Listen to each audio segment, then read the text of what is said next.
Yo, what's going on, everybody? It's your boy Side Ploud with Pop.1 Podcast. Here with my boy Alexander Valido. Welcome back. My boy Bryan Ha. Hello.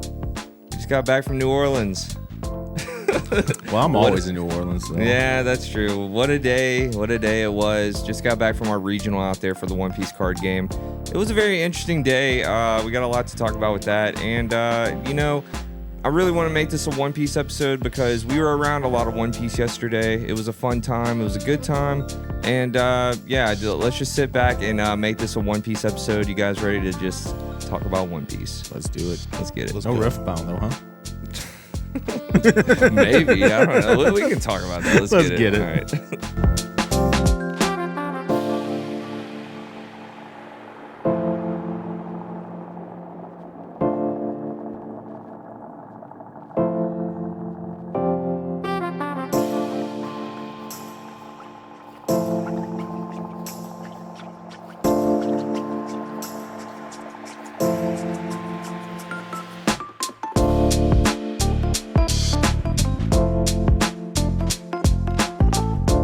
All right. So we are back from New Orleans, man. We had been waiting and grinding and kind of being miserable getting ready for this format, or for this regional, I should say. So it is the end of an era when it comes to probably the most diverse format that we've ever had in the One Piece card game. Mm-hmm. I mean, they called it the jungle meta. Yeah. You know, I always think that's a funny thing. It's just like a whole bunch of nonsense going on at one time. Yeah. But out of nowhere, for me especially, and I guess for our local scene and stuff, was green purple Luffy was just back. It was everywhere. I played three of them. It didn't make sense. So you guys know that for every regional, I will play a deck for like months and months and then decide right before we leave that, all right, I'm not trying to play that deck anymore. I'll go play something absolutely just out of nowhere that I think is better for me, you know? How'd that work out for you? It's terrible. Yeah, it was bad. So I chose to bring purple yellow pudding out. And the thing about purple yellow pudding, what, Brian? I don't know why you would pick that in a meta full of green purple Luffy. That's just the absolute worst idea ever. And you told me that. Y'all told me.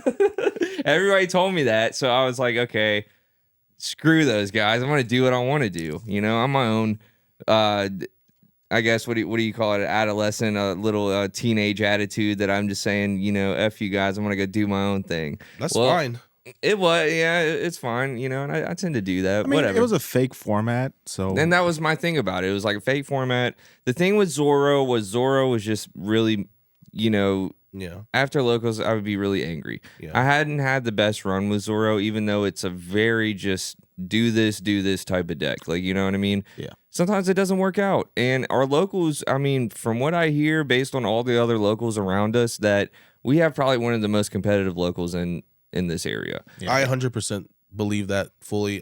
Just talking to some of our locals, I think like, you know, we have a really diverse meta at our locals, and the level of competition in our locals is like, I think we're all trying, like most of us are trying to be our best by far. Like there's very few fun people at our locals, you know? Yeah, like when we say fun people, it's like just bringing like, you know, casuals. Something. Yeah. Something. We have some casuals, but like even our casuals are like up there. You know what I mean? Like because they've learned from all of us playing. Exactly. And so with Zoro, it just wasn't doing it. We had a lot of up in the room. Lately we've been having some more green purple, which I'm not too worried about green purple with Zoro, but it was like the up matchup was just so, it's not impossible, but like I wasn't getting it. Like, you know what I mean? I just wasn't picking it up. Yeah. And so I was like, and I guess that's probably where the purple yellow pudding like stemmed from, because I was on YouTube one night, just like laying in bed on YouTube, like trying to figure out what I wanted to do for the regional. And this video pops up and it's like purple yellow pudding, the up Luffy killer. That's the name of the video. So I look at the list and I'm watching the gameplay and I'm like, yo, this is pretty good. So I brought it to locals. Had a good run at locals with it, you know what I mean? And was thinking, okay, if I can just dodge the green, purple, and Rayleigh matchups at the regional, I'm not going to win, but I could have a good time. Yeah. Because it's great against Bonnie, great against Up. It's pretty much great against Zoro. Like, I had a good time playing against Zoro. It's just really green, purple, Rayleigh, and then Blackbeard. But, you know, we didn't see a lot of Blackbeard, you know. Yeah, shout out to Kenny, though. No, Kenny was out there playing Blackbeard. He actually did really well. Yeah, shout out to Kenny. But like, so I went out there. Can you guys take a wild guess on what my round one was?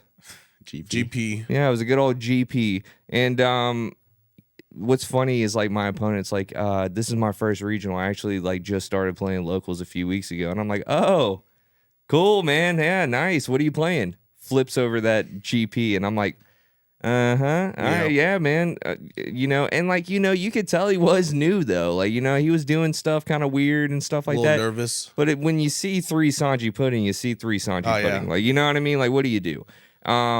Especially against you too, because like whenever you use your ramp effect, they just get that free draw. Yeah. So their advantage is just plussing so well, hard. the reason that green purple like hurts the deck so much is the Dawn manipulation on the green purple side. Like, you know what I mean? Like, I have to like my opponent has to have like some Dawn for me to activate certain cards and do certain things. But the only removal that I have in the deck is basically the yellow Katakuri. Yeah. I only run 3 of them, so I have to find them, and it's easy to find or whatever. But going back to it, I lose that one. Going into round 2, let's take another guess, boys. What did we go up against? GP. Green. Again? Yeah, green, purple, Luffy again. So, and it was actually one of my boys out in Pensacola. Sorry, I forgot his name, but he's a cool dude. I always run into him, and we always introduce ourselves to each other, but then like it's just I don't know what it is. But shout out to him. You're just a piece of shit. It is, man. That's just what it is, dude. And just couldn't get it. I feel like I had a good run on that. He saw all 4 though, and I was seeing my yellow Katakuris, and I was putting them back in his life, and trying to maintain the board state, dropping the purple Katakuris and everything. But my whole hand was top end, so I had no counter. Couldn't drop any blockers besides the purple Katakuris, and those can only do so much. They are big blockers with a crazy effect, but they can only do so much. Yeah. And that was that. Round 3, played against Bonnie. Completely took my frustration out on my opponent. Sorry, but he just didn't use leader effect the whole time. Don't know why, but I let him know at the end of the round. I was like, hey, dude, you gotta activate your leader effect. Like, there's a reason you're playing this leader.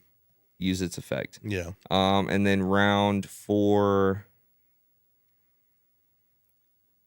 Zoro. Played Zoro. And he ended up getting me. I was off by 1K, but that's the pudding deck. You're always going to be off by 1K. Yeah. But, overall, I had a good time. The boys did decent. Everybody did decent. Everyone at our locals had, just about everyone at our locals had a good run. Shout out Calvin for getting top 16. Yeah, Calvin got top 6. He almost didn't go. Josh came over this morning to finish building his Emu deck, and I was like, dude, Calvin, bro, let's go, dude. Like, one of our boys finally went to a regional and got that top 16. Yeah. And this is a grind that we've been doing for almost 3 years now. It feels so good that one of our friends went there, and I was like talking to Josh. He's like, oh, he almost didn't go. And I was like, what? And he was like, yeah, he almost didn't go. Yeah, I was talking to him. He said he didn't really want to play up, and he was like, he thought up was a bad choice in the meta. Which, in my personal opinion, I think this format, I know you'll call it a fake format and everything. I guess it's a fake format in the sense of like us going to regionals, and just playing this one format, and then the very next day it's something else. OP13, yeah.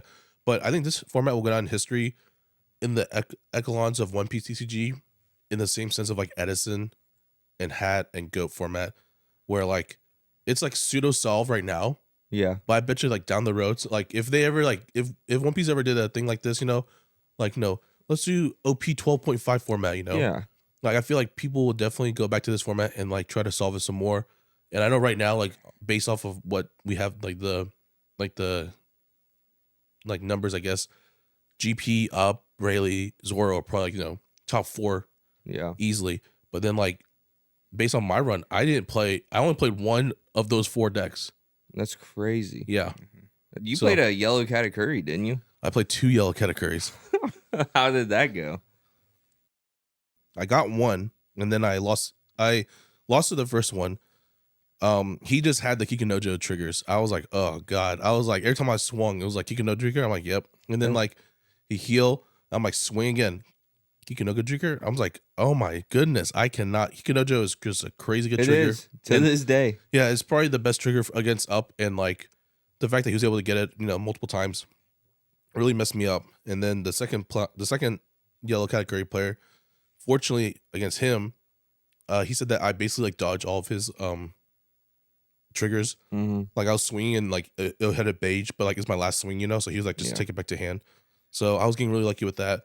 And yeah, then I played like I played a total of 3 categories, 2 yellow, 1 purple. And yeah, my record against Katakuri was not that great yesterday. Did you beat the purple? No, he got it. He was able to establish double 8-cost Katakuri blocker like relatively fast. And so like it was a grind one though, but like you know, we went down to the wire, but you know, it unfortunately like my stack, I had bottom decked a couple of stacks and I was like missing a lot of counter and just had to let it go. So I lost that one. It happens. It happens, man. Yeah. What about you, Alex? Let's hear about your fantastic run. It was a good run. Round 1, I played against the worst matchup I could possibly face, Calgara. Okay. It was just unfortunate. I lost that one. He just kept countering out it when I was trying to clear a board, so his board never went away. After that, I won my next 5. I played 3 total GP and 3 total up. I beat 2 GP, 2 up, and what was the other one I beat? Man, I can't remember. But then, you know, my last 2 I lost in a row, which was unfortunate. I played against another GP. He hit the trigger Nami. He had to find Dead Man's Game, and he found Dead Man's Game, and I just lost from there. And against the up player, he was a really good up player. Yeah, that was your last round. That was my last round. Yeah. So, you know, there's a certain way to play against up with Zoro, and you know, unless you know how your opponent's playing, you see that they're playing that against you. He knew how to counter it. Yeah. So that's just what it was. I could tell, and I've seen that guy before. I forgot his name. He's actually been to every single event, and I've actually seen him at some top tables before. So, but I'm not mad. I didn't realize top 64 you get a prize card. So you know, I got this Yasop right here. Yeah. Which, wasn't mad about. No, not at all. You got that. You got that gold Dawn. Yeah. You got the sleeves. Some special packs. Special packs. You pulled the Charlotte Smoothie out of that one. That's a hot card right now, I guess. I guess it's good in purple category. I don't know why. Yeah. And it's on only. It's like a promo exclusive right now, so like you can only get that card, I guess. Yeah. From that, or is it like an alt art? I think it's just a promo. It's a promo. Yeah. And it's only in these regional packs, and it's one of the few that didn't get reprinted in PRBO too. Yeah, well, there you go. I also traded for a bunch of insanely cool green cards. I got my place of the Peronas. I got my 4th Tashigi. I even got a Dead Man's Game, the manga. Dude, I was trying to get purple categories like all day. I found one. Like one. Everybody had like every other card. I was the only person there with the OP13 stuff because we opened a case the night before. There was someone there with the demon. Yeah, dude, there was someone there with 2 sets of the Demon God Packs playing them. He was like, yeah, I'm going to pick up my other set when I get back home tomorrow. And I'm like, all right, you must love this deck so much, dude. But there was a lot of stuff, especially with the OP13. It was cool to have a lot of the cards on me, a lot of, I guess, trade bait. I was able to get some stuff for some of my decks that I like. They even ran some side events in OP13. Well, yeah, that's what I'm getting at. It was that was one of the weird parts of the day. So me, Josh, and Michael, shout out Michael Murphy, we all X3 dropped, which we probably should have kept playing. We didn't know like prizing could have gone on at X3, but we X3 dropped round 4. And so we're like, let's go sign up for side events. And our plan was to just run the 8-man pods all day because they were firing off all day. And then hopefully get into like the 64-man pod, run that, and just accumulate tickets, get a prize card. You know, we've done this before. And so me and Josh, Michael, our boy Peel, shout out Peel. I want to say maybe Jesse was in it too. We're all won a pod. Did I win a pod? No, Jesse. Oh yeah, he did. But the thing about it was, all of his opponents didn't have OP13 decks. Now, I say OP13 decks because when I sit down, my opponent proceeds to pull out an Emu leader. I'm like, yo, haha. Like, you know, I'm thinking it's a joke. Like, I'm laughing at him and stuff, you know. I'm like, haha, good one. He's like, what are you talking about, you know? And I'm like, what? Like, you know, I was like, and then he's like, yeah, you can play OP13 in this. And I'm like, excuse me. And then as he's saying that, Peel's like, wait, you can play OP13? And then Josh is saying the same thing, and same with Michael. And we're all just like, hey, Judge, like, y'all didn't tell us anything about this. So there's 2 dudes. They're like friends, you know what I mean? they both have like fully built Emu decks, and we're all all I got on me is purple yellow pudding, dude. Like I'm not about to play this, like you know what I mean?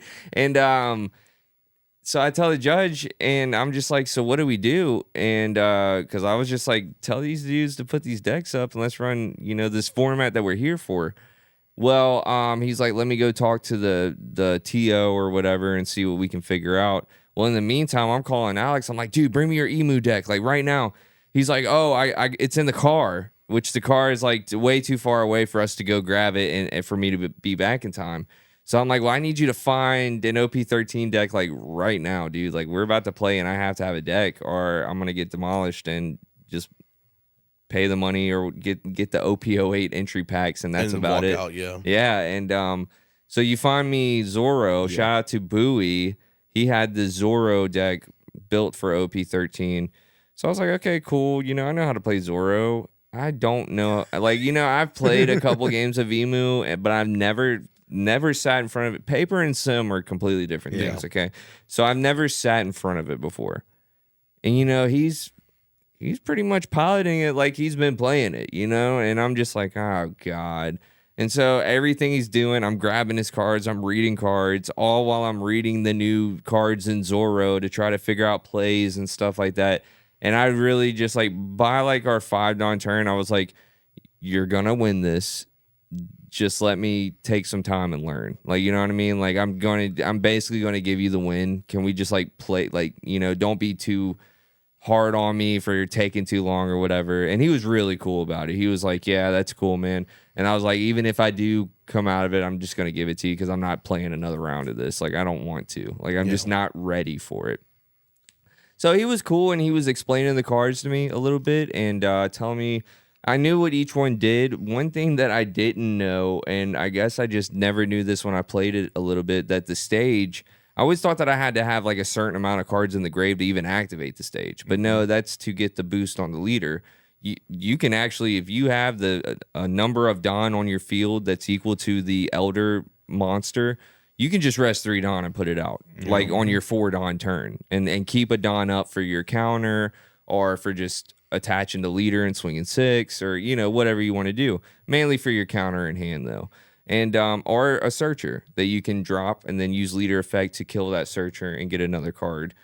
It's really good stuff. But he was showing me these lines, and I was actually getting able to witness them on paper versus watching them on sim. Because, you know, on sim, it's just cards moving all over the place. Yeah. And in your head, you're like, the sim's not going to let him cheat, so just let it go on, and then I'll kind of just look at the end board when it's done. Yeah, and like the cards in the sim, they just like appear.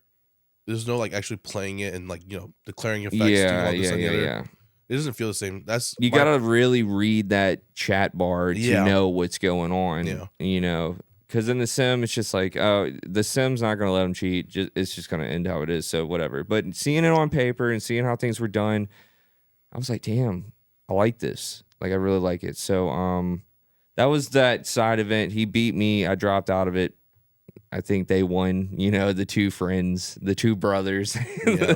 They played each other in the last round. It was an Emu mirror. I actually wish I would have stuck around and watched it and done that. And then Josh actually had his ace deck on him, but he didn't have a leader and he didn't have the Otamas. So shout out to one of those dudes that had the Emu deck. I forgot which one it was, but they had a playset of the Otamas on them. But Josh like called the judge. He's like, hey, can I pull the leader up on my phone? Like, because nobody here has the ace leader on, even the common one. So the judge let him use his phone? Yeah. Well, he asked all of us if we were okay with it, and we were like, yes, can we start, dude? Because, I mean, it took us about 30 minutes to start because they couldn't find no one knew that you were playing OP13. Yeah, he couldn't find the TO either. Like, they were looking all over the venue for the guy. You called me and it was like, dude, bring me your Emu. And I was like, why? Yeah, I know, right? Because I left it in the car because I don't like having all those deck boxes in my bag walking around an event. Yeah. But just what it was. Known, so I had to run. I literally jogged across the venue. I'm watching you the whole time because I could find everybody easily because there wasn't a lot of people there. Because it was Halloween weekend. Yeah, Halloween weekend, and half of the attendance was cut in half. Like, Yeah, so they had the people signed up, and Yeah. they just didn't show up because it's Halloween weekend and people are parents. Well, I was saying this to Lucy. I was like, this is probably the reason was we haven't. When's the last time y'all remember Halloween on a Friday night? That's true. Yeah, Dude, and like, daylight savings. I was all that stuff. I was like telling Lucy, I was like, I could be wrong about this, but I was like, I don't even think Ruby's even lived for a Halloween on Friday night. Like, Yeah. you know what I mean? We've been trick or treating for the past 9 years, and I don't think it's ever been on a Friday night. Yeah. Like, it's always been like on a Sunday, Monday, Tuesday, whatever. So I imagine that the weekend got pretty wild, and knowing some One Piece players, they like to turn up. So that's probably what happened. And I'm gonna tell you, they weren't really missing out on much, man. Yeah. Like, you know, I love the game to death. Do not get me wrong. Had a really good time. Saw some people that knew us. Got to talk to a lot of people, but I just didn't like the format. But that's just me, you know. Yeah. Bryan Ha really enjoyed that format. Yeah, And, I think this was one of the better formats. It was skill intensive in the terms of, like, you know, if you knew your deck and you knew how to pilot it well, you know, against across the room, then you were good, you know. I mean, I was playing Up though, so Up had a lot of tools against the meta, and Up's just like was a crazy deck, you know. I thought Up was just a crazy deck, you know. Gungam Giant's a crazy card. The tools that it had were just Sanji, Nightclad Sanji to play out somebody, just a crazy thing. And if I had to revisit this format again, I would pick up Luffy 10 out of 10 times again. Yeah. By far. I would not touch any other deck. I think every other deck is just by far none, like just a tad bit worse than Up Luffy. And that's fair. You know, that's fair. I'm just glad I don't get to see him anymore. Because other decks like that, I don't want to say like they're just not for me. Yeah. You know what I mean? Like I think I like playing One Piece just a different way. You know, I don't like the gimmick decks. Like, I'm not playing Blackbeard or anything like that. But I like the decks with, like, I don't know, Anels, the Bello Betties, the purple yellow puddings. I like those things. You know, those are fun things to me. What I thought was really cool was that a lot of people wanted Gungam Giants to be banned in this last ban list, you know, and it didn't happen. And the judges kind of made a joke about in the beginning of the tournament. They're like, you know, the last day of Up Luffy into the new era of the triangle meta. Yeah. Isn't it funny how Bandai kind of just lined that up? You know, they just knew. They knew that, like, you know what? Like, we're not going to ban Gum Giant because why? Why would we? It's going to go away.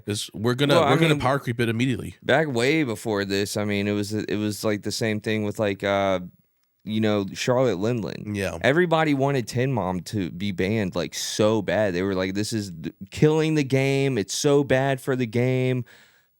I remember people were quitting the game because of Yellow. Yeah. You know? And it was just like, wait a couple weeks. You know, just grind it out. Wait a couple weeks. And it's not a thing anymore. Yeah, exactly. Now, Up Luffy, we will get the Roger promo, but that's going to be like a month away, I think. It is you know a month what I mean? away. Yeah, so it's like we have a month of a pure triangle format. You either have to play Emu, Zoro, or Ace, or you have to construct your deck for those 3 decks. Yeah. That is what we're in. And the only other decks that are anywhere remotely good to that would be like Bonnie, Sabo. I mean, there like, is still a top 10 list. Yeah. You know what I mean? There are decks that you can play that can keep up. And they might be good for locals. You know what I mean? Like, you might have a good run at locals. But in a competitive scene, you're going to have to really focus on these 3 decks. Yep. Yeah. And the good thing about it, though, with Bandai, there's enough circulation of this product out there that you can get the Emu deck for super cheap. I paid $40 and I got the whole Emu deck. Zoro is in the Build a Buddy, or what is it? Learn to Play. Thing. That's right next to Alex right here. Yep. You can pick that up, and you And then have the literally 8 rares. 90% of Zoro. Yeah. Mm-hmm. Ace is probably going to be the most expensive one, but not really. It's going to be maybe a little bit. You got to find some cards from other sets, but Yeah. if you've been playing, you probably already have these cards. Mm-hmm. Yeah. It's a little funny that Ace is just like a bunch of starter decks, Yeah. picking all our starter deck cards out, and then picking out some of the stuff from OP13, and then putting it together. That's kind of what I did. What's funny is, like, a lot of these starter decks, like, a lot of people wouldn't have bought them if they didn't have, like, the pack inserts. You know what I mean? So that was a good move on Bandai to get everybody to pick up these. Like, when they released PRB, and one of them that, like, what was it, a month before the set came out? Yeah. Nuts, bananas. Yeah, dude, we were buying the structure decks just so we could get those. Dude, I bought.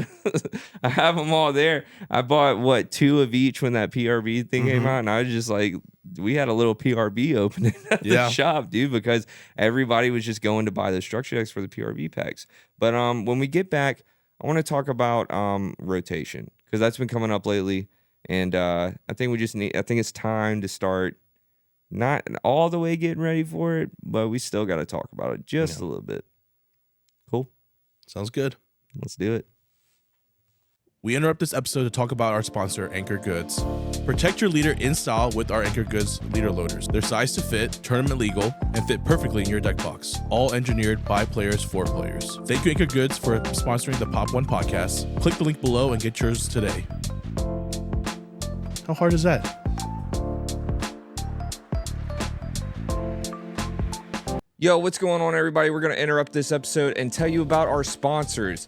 Yes, our sponsors over at Dueling Guard. These guys definitely have everything you need for your TCG journey. Go ahead and head on down to duelingguard.com. Check out their deck boxes, their playmats, their binders, their anime art cards. They have it all, and I swear I love this stuff. I back it all the way. I personally use binders and deck boxes from Dueling Guards for all of my TCG play. When I'm going to bigger tournaments, or even if I'm going to smaller tournaments, they have everything I need to be comfortable in my competitive scene. I love the size of their deck boxes. They fit perfectly in my book bag without any type of clutter. You know what I mean? When you have them big deck boxes and it's just so cluttery in your book bag, it makes your book bag kind of get deformed after a little while. These are great for that because they're a nice slim fit. They also have so many different sizes of deck boxes. So if you don't like the size of one of their deck boxes, I'm sure they'll have something to fit your certain criteria whenever you're going to these big events. Their playmats are super high quality. I really enjoy playing on them, and their binders are peak. They're side loading, they zip up.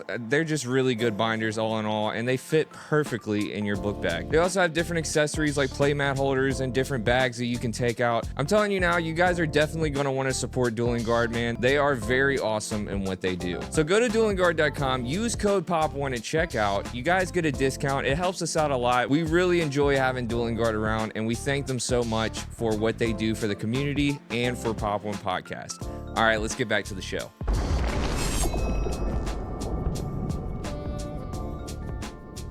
All right, we're back, and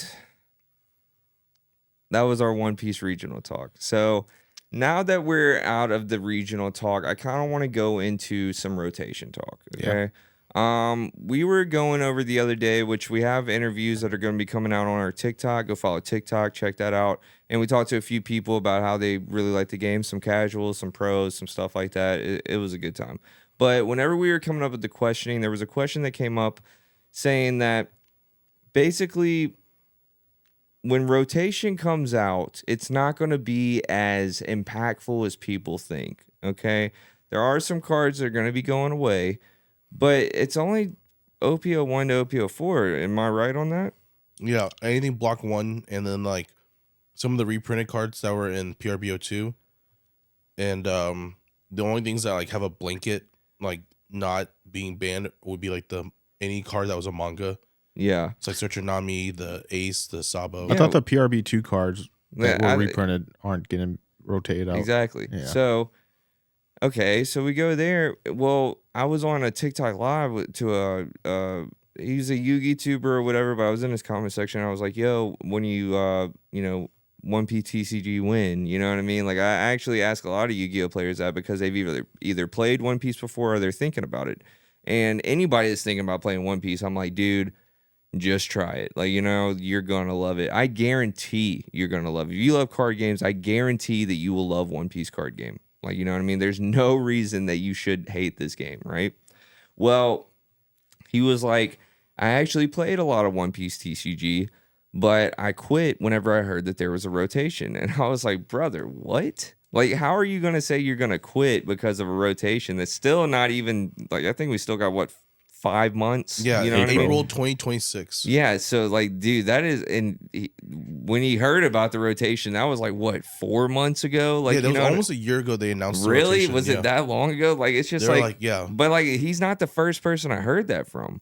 And so, when I heard that and I'm going over the questions, I'm just like, I want to know what are people so scared of with this rotation? What is it really going to destroy in this game that is enough to say, ah, man, they're doing rotations, bro, I'm out of here. Like, you know what I mean? Like, okay, after this rotation, do you guys think that maybe in 6 months after that or something, they're going to rotate the block twos? Like, I'm just want to know what their mind state is on saying that, oh, I got to quit this whole game that I love. That's a great game because they're doing rotations. Yeah. What are you guys' thought on that? So my thought about that is that block 1 was the beginning of the game. There was a handful of impactful cards, but there weren't really that many impactful cards. I think the only few that come to mind in my head would be 8 cost Captain Kidd. Okay. The green one. Yeah. That's like probably one of the biggest impactful cards from block 1 that's getting rotated out. And I'm kind of like, you know what? I'm not even hating on it because like, you know, green has always depended on that card so heavily. Yes. And like it's sometimes, you know, maybe it's time to take it to the backyard. Let it go. Let it go, you know, and just, you know, just move on with your lives. There's other green cards, you know. Yeah. Like and I don't know, like also on top of that, like set 1, like I look at that set, there was like a lot of just vanillas. Well, like Rush Zoro. Yeah, it was one, but it's just like very basic cards. I'm like, you're like I know like people are upset about, you know, rotation happening in the game, but like for this first rotation, all we're really leaving behind a lot of Navy cards though. Yeah, a lot of Navy cards, but nobody's playing Navy. Yeah, because they're all on the ban list. So like, well, that's true. Yeah. They're all on the ban list, but like, you know, it's just kind of like you're not really missing out on anything. Nothing. I don't think the rotation will, especially the meta that the rotation happens in. Yeah, it is not going to impact it at all. Exactly. Like the one thing that does kind of suck would be like the leaders that are getting rotated out. Yeah, but like you said, it seems like they're remaking the leaders. Exactly. Like, you know, like with the red black Sabo that just came out, red green Luffy, the new VV coming out in the EB03. Exactly. I mean, it seems like they're kind of taking these same leaders, same color spread, and just making them a little bit better. Yeah. With a lot of new support.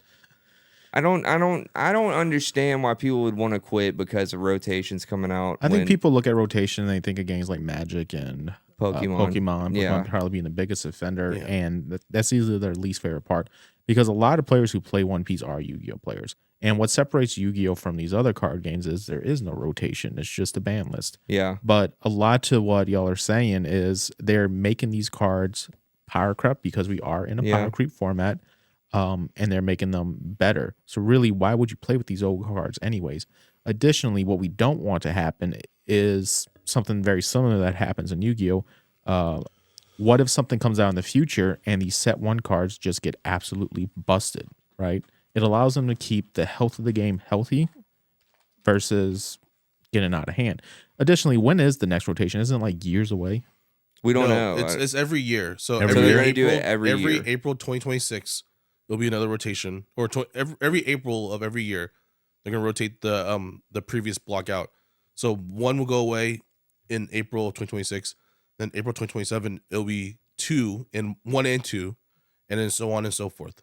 I mean, so we're in block 4 now with OP13, so we're gonna have these cards for 3 years. Yeah, that's awesome. Yeah, and that's a long time. But by the time that they come out, all these cards that we have, I mean, it's like any other card game, guys. If people think that set 1 leaders are going to be prevalent all the way from 3 years from today, I mean, come on, like, you know what I mean? Like, I don't even want that for a card game. Yeah, you know what I'm saying? I think the only leader that really power crept us up, or not power crept, but like had the same power level as it had was Blue Duffy. Yeah, because like when they gave that starter deck, I mean that deck was just back, man. It was just 100% back, and that was like around the second year of it, right? The third anniversary of it. So like you know that's probably the only deck, and I think that honestly might have been like where they kind of saw it. They're like, all right, we gave Blue Duffy some new cards, and it immediately became tier 1. Yeah, and they were like, maybe we don't want that, you know. And that's fair. I mean, there was a lot going on in Duffy format, and maybe they didn't expect it to get as big as it did because that's what we called the format was Dofi format. Yeah. And that's when I almost got into the game. That was a fun format, though. That was a great it format. wasn't, you know, we've had these tier 0 formats. I will not consider Dofi format a tier 0 format. You know what I mean? Like it was a tier 0 with like a Shadow King behind it with BY Luffy. Yes. BY was crazy. BY was probably best deck the whole time for like what since 06 when Gecko came out for it. Yeah, we had OP6, OP7 it was good. OP8 it was good. OP9. Yeah, OP9 was still there. Yeah, and then Gecko gets banned. I mean, it topped at the One Piece Day. Yeah, it topped. I think it won one of the regionals out there. Yeah, and like it was just. I think BY Luffy probably is like one of those decks that like I consider it like the Shadow King. Like it literally like the second Kage, whatever, you know. Yeah, that thing was such a good deck. It was, but only like really like in tune people were playing it, you know. Yeah, and then it was the reason that my card Kingdom Come got banned. That was the reason it got banned. I know they want to blame it on the 10 drop and L, and even Bandai made like a thing about the 10 drop and L.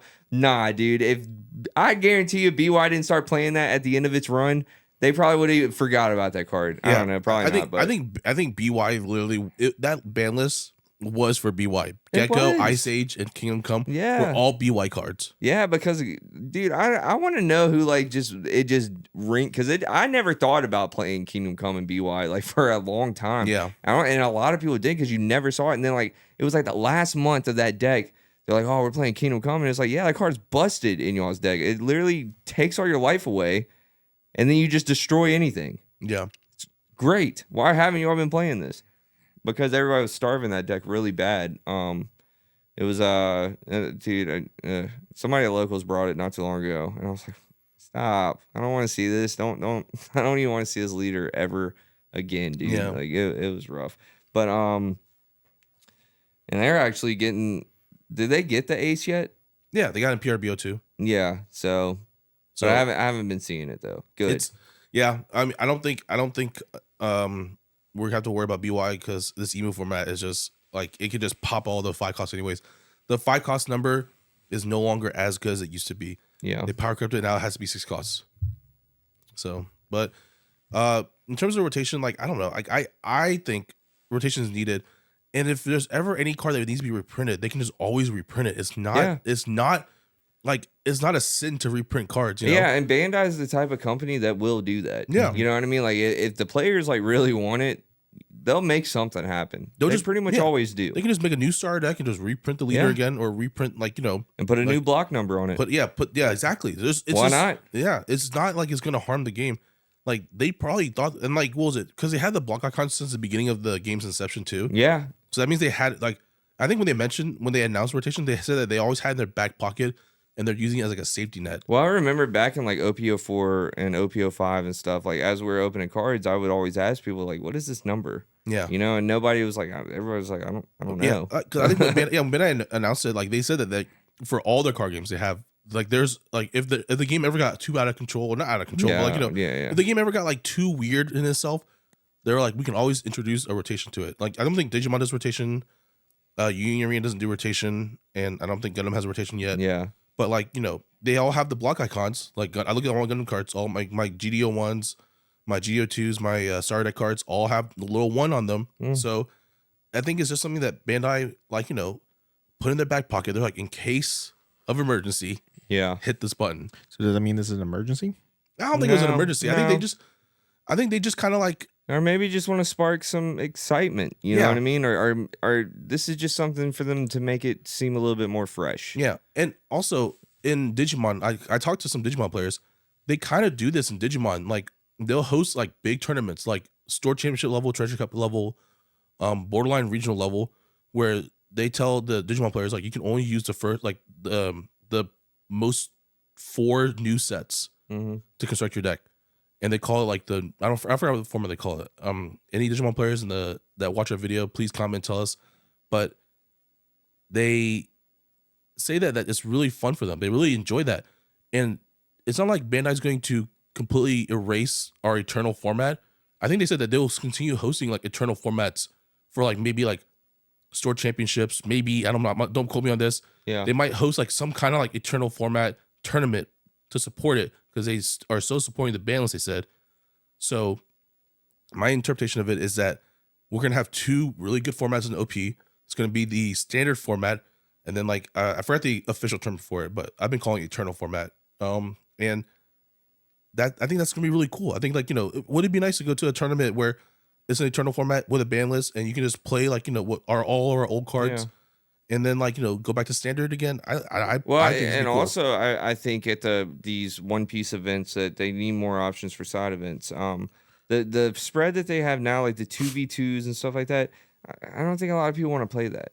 You know, and it's just and me and Michael were looking at the prize and was like, it's just like something that I don't know, because like I have heard that like these buddy battles and stuff, you can pick certain combos of decks and absolutely like destroy, like have a generational run with these certain combos of decks. So it's just like, but I don't know if this is the same concept as the buddy battle thing. I think it's just like a 2v2, like if me and Michael would have done it, been me and him sitting next to 2 other people, and then but maybe we can help each other, in the game, kind of like the 3v3s and Yu-Gi-Oh and stuff like that. I don't know how it works. We didn't want to figure out that, but I don't think anybody signed up for that. And so past formats, side events wouldn't be a bad idea. It would give people the incentive to go ahead and throw their old deck in a book bag. You know what I mean? Or, hey, they're doing Dofi format side events here. Let's just go to this event and play in those side events. Let's bring our alt Dofi out again and have that all ready. Or, me, if that was a side event, I would, sleeve up my Enel deck and have a good time out there and play in a big, like, quote unquote, like a Time Wizard event. You know what I mean? Exactly. Like, that's what I'm saying. that. And that's why I think like, people might look back on this OP what was it, 12.5 format? PRB2 as like format. Like as like a historic like jungle meta, one of its kind, where you can literally play your favorite deck. Because like I think like what was it, towards the tail end of it, we saw stuff like Vegapunk topping, carrot topping, purple yellow pudding topping, and like that's where it got. So I think your inspiration was from that. So it's really cool that we can revisit this format in the future, like how Konami has done it. And I don't know, Bandai's cooking something really cool. I think they can really do with it. Bandai has a good habit of doing good things for this player base. They have really constructed a way for this game to keep us excited. Because I like how they do it. And it's gonna be weird whenever we merge with Japan. But right now, I kind of like how they get it before us, because over here we get to take in all the data. We get to take in everything. So like, how long have we been excited for OP13? Since OP12 started. Exactly. Well, now that OP13's out, we're looking at EVO3, we're looking at OP14, and then pretty soon we're going to be getting them OP15 leaks. So it's like you have a whole year to look forward to each time the set comes out. I like how they do that because it keeps me excited. I don't see a spot where I'm just like, I don't want to play this anymore. Exactly. I don't either. That reminds me, like when we first started talking about OP13 was close to when OP12 was coming around. We were asking people, or we would get a lot of questions asked, like, what deck should I play? We would tell them just play whatever, because when OP13 comes out, because it's coming out very soon, you can play this, or this. And a lot of people seem to like the idea of spending $40 on the best deck of the format and being able to play Emu.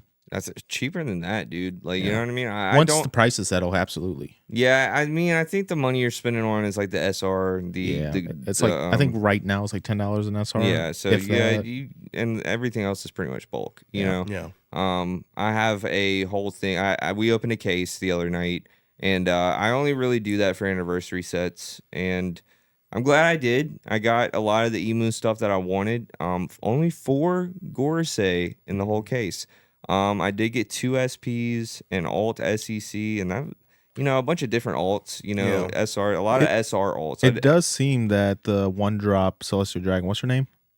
Saint, man. Charlos. You got the deck over there, don't you? No. But yeah, it does seem that she is very short printed. Yeah, I was, it's actually right here. See if I can yes, we have Emu built. Crazy. Let's see, let me find her real quick. She's so short print, I can't even find her in the deck. I really can't. Okay, here she is. Saint Charlia. So last night when I got back from the regional, I was like, I'm gonna go ahead and build this deck. I played against it on paper. You know, we already talked about that, but I was like, I'm gonna go ahead and build a deck because I opened the case. I have all the cards. 5 boxes for me to find a playset of Saint Charlia. So I took all the rares out already, and have those in their own pile. Took all the SRs as I'm opening the case, and all of the commons and uncommons I left in boxes. So they were all in their individual boxes that I opened them from. Brother, 5 boxes to find my playset. Josh came over this morning, same thing. We went through 8 boxes to find 2 playsets of this card. That's about 1 per box. Is it an uncommon or just a common? Uncommon. It's an uncommon, and uncommons are hard to find sometimes, you know what I mean? But usually in a box, when I'm looking for an uncommon, like say I'm looking for something in OP7 or OP8, I can pull 1 box and get at least 2.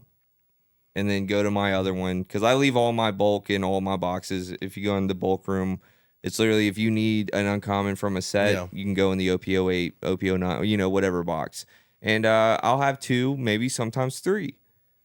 1 per box for this searcher that you have to play as an uncommon is crazy. I got more of the blocker law in my boxes than I did the Saint Charlia. Yeah. And just like for some like I guess some stats, I remember this vividly because it happened during our first One Piece Dallas trip. We had what was it? Y'all bought some OP01 stuff, you know? Yeah. And we were looking for Peronas because it was right before Blue Doffy format. Yep. And I remember out of 1 box of OP01, we pulled 3 Peronas. And like that was an uncommon as well. Yeah. It was a box topper in like one of the other sets. And that, in my personal opinion, that Perona card is borderline the same level as that searcher card. Yes. And the fact that that searcher card is only in our math right now from this one case, 1 per box. From our data. I could have had a weird case. Yeah. Like, you know what I mean? But from the...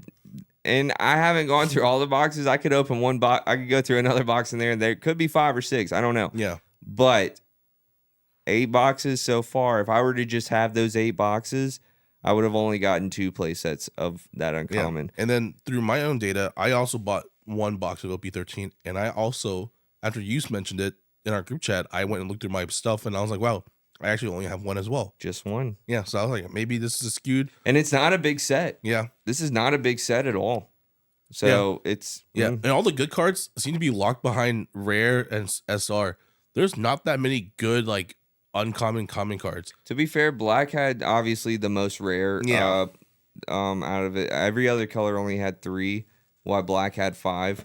So maybe that was something. Maybe they put a lot of their cards into the other colors with the uncommons and stuff like that. To make up for it, yeah. Yeah, and all the other... Now, I will say the events, the common and uncommon events for Emu, I got thousands of them, bro. You know, and the stage, they should not have printed that much stage, man. You only play 1 in the deck, and I literally think you get 1 out of every pack. Dude. Yeah, like, I think when I packed my box, I had like 5, and I was like, I do not need like. But I only found like I didn't even find a playset of Windmill Village, which I mean is a terrible stage. Yeah, it's just a fun stage to put in. But like, I was like, I only have 2 Windmill Villages, but I have 5 Elder Empty Throne stages. It's so funny. Yeah, it's a funny set, guys. Yeah, funny ratios. And I think this is gonna be a really fun sealed format for when we do our I'm excited. We have pre-releases next week, and we'll be streaming those as well. So make sure you're on TikTok, checking us out. We're gonna stream our pre-releases. Yeah. And I really do think we should be playing Rainbow Luffy Leader because like I don't want to make it a rule. Cause I do want to have Sanji on me just in case, because if I do pull like a bunch of elders, I'm of course playing the Luffy just because it's Emu. Yeah, but there's also like there's also a lot of vanillas in the set, but there's also a lot of really good on plays. So like I'm kind of like leaning on either playing Bonnie or Rainbow Luffy, just like based off of my box data. I do know that a lot of these cards in this set are like not leader lock, but like archetype lock, you know, and so yeah, I think playing Rainbow Luffy might be the move on this pre-release. Yeah, I personally think that we should just make it a rule because that Sanji leader is just too good. It is too good, but that's why I love playing. Honestly, I have a lot of fun when the room is Sanji. I did too for a while. It was honestly super fun when we did it for OP09 and Yeah. 10 and 11 and 12. I had the time of my life playing as Sanji leader, but I also realized that it just makes it really boring. Because like it does. and but like it was really funny though, because like a lot of people, I think, what was it? A lot of people were talking about, they're like, I don't want to read the cards on my pre-release. I'm like, that's the cool thing about the Sanji.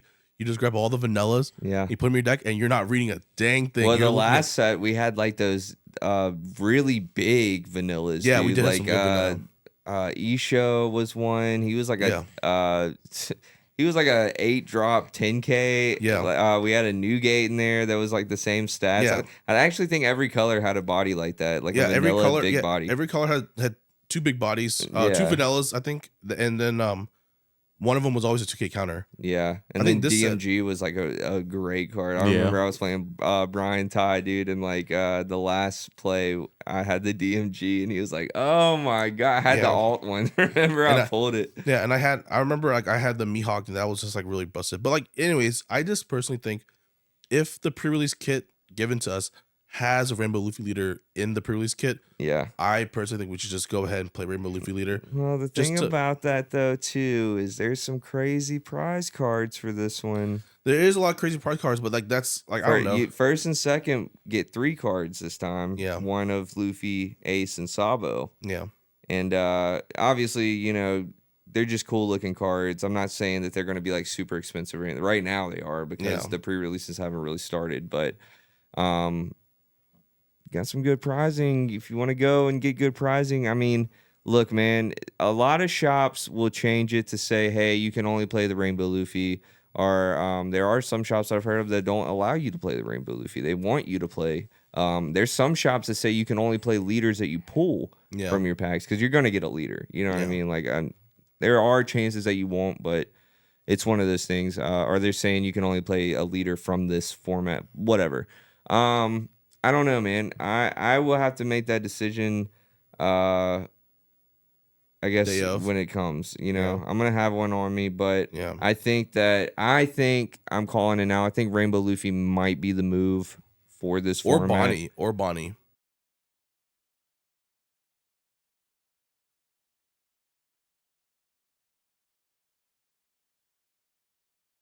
I was watching a tier list the other day, and they don't even put that green kid on the tier list anymore. Yeah. Which that was my go-to, like every event, dude. I won events with that kid, bro. Yeah. Like it was good because what was it, like rest 3 Dawn restand, and yeah. So you would just at the end of the game, you would just attach 6 to leader, swing, restand.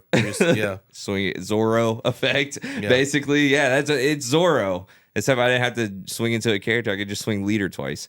And it was fun. But then when the Sanji came out, yeah, everybody was just like, this is definitely the move. It was what it was made for. You Yeah. can't tell me. But actually, somebody at the regional said they went against a Red Sabo, and it killed him. And Red Sabo or Sanji? Sanji, I mean. And I was like, really? I was like, that's wild, because we actually had somebody play it at our locals not too long ago. Yeah. And Tyler ended up winning, you know, with that deck. Did he? I don't know. I haven't seen No, him no, play no. the Red Sanji leader in a while. It was the first night I brought pudding. Yeah, I remember I got second. Oh, he didn't win that night. Yeah, he knocked me out. He's playing Red Sanji? Yeah. Yeah. Oh, he didn't win that night. Yeah, I forgot what it was. Oh, maybe he did. I don't remember. No, I lost to him, and then I had to play Q. I got Yeah. second. Q got first. He Yeah. was playing green purple. Yeah. Good old green purple. Well, we don't have to see it no more, and you guys can relax until we get super aggravated about this next format. I think it's gonna be fun though. I think if you want to have fun in this format, definitely play meta. You know what I mean? Like, don't. Yeah. This is skill meta for sure. This is the time for you to be really competitive. Everybody's going to be playing the same stuff. Just really learn these new decks and really try to go hard. That's my motivational speech for today. Let's just learn the new decks in this format. Don't get frustrated. We're all going to be frustrated. Just let it play out. It'll fix itself soon. I'm not saying anything's broken. I think this is going to be fun, but a lot of people have a different mindset than us on this stuff. A competitive mindset is different than a casual, and we have to respect that as well. So let's try to teach these casual players how to get to that next level. And this is a message to you guys too, at your locals, find the person that's having trouble, because at the end of the day, if we don't have players, we don't have a game. Right. So let's sit here and figure out how we can help these players become better and keep your locals healthy. You got anything, Alex? Triangle metas are not scary. Okay. Brian? Keep your main deck away from your Dawn deck. Oh my God. Yeah, Brian got a bad judge call and game loss. It was a bad judge. It was a fair judge call. I just felt bad. I felt bad about it. Oh, I feel bad about it too, man. Yeah, ruined my run. It's okay. Jeez. All right, guys, if you're new here, make sure you like, comment, and subscribe. We do a weekly podcast, man. And if you're new here, man, like, go check out our other ones. We love it. We love talking about card games. We love just being very active in our communities. You can check out our sponsors, Dueling Guard, 15% off. And they're doing a Black Friday sale for the whole month of November. And you can get all of these beautiful items for very, very cheap. Super cheap. And you can stack our discount on it. We also do emails. Please send us emails. Anything that you want us to talk about or any stories that you just have. It doesn't have to be anything you want us to talk about. It could just be a story.